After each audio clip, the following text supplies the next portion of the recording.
ہماری مسکراہٹ ہماری مضبوطی کتنے لوگوں کی موٹیویشن ہوتی ہے، کتنے لوگوں کے لیے باعث راحت و خوشی ہوتی ہے، کتنے لوگوں کے لیے حوصلہ ہوتی ہے، اور ہم حالات کی گردشوں میں، زندگی کے جھمیلوں میں، تھکاوٹ اور پریشانیوں کے زیر اثر مسکرانا بھول جاتے ہیں۔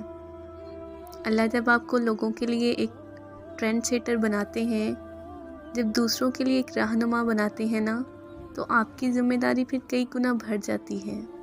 پھر آپ کو اپنی ذات سے بالاتر ہو کر دوسروں کے لیے جینا ہوتا ہے۔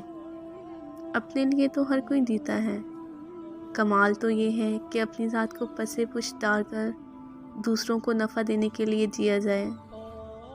رسول اللہ صلی اللہ علیہ وسلم سے زیادہ کس کی زندگی میں مصائب ہوں گے، ان سے زیادہ تکلیفیں کس نے اٹھائی ہوں گی، پر اس سب کے باوجود وہ سب سے زیادہ مسکرانے والے تھے۔ کیوں؟ کیونکہ وہ رول ماڈل تھے۔ لوگوں کے لیے ان کے کاندھوں پر بڑی ذمہ داری تھی۔ ان کو دیکھ کر لوگ سیکھتے تھے، صحابہ ان کو دیکھ کر جیتے تھے۔ ان کی محبت، ان کی تربیت ان کے لیے ہر چیز سے بڑھ کر تھی۔ ان کی پریشانی ان کے اصحاب کو پریشان کر دیتی تھی۔ ان کا مسکرانا ان کے اصحاب کو راحت دیتا تھا، طاقت دیتا تھا۔ تو وہ طاقت بنے اپنے سے جڑے لوگوں کی، تو ہمیں بھی تو یہی کرنا ہے، ہمارا چہرہ مسکراہٹ والا ہو۔ یہ مسکراہٹ نہ بھول جائیں ہم۔ ہماری یہ مسکراہٹ ہم سے جڑے لوگوں کا حوصلہ ہے، ان کے لیے باعث خوشی و اطمینان ہے۔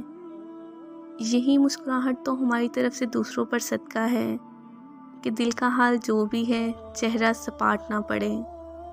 یہ ایسا صدقہ ہے جسے ہر دم بانٹتے رہنا ہے۔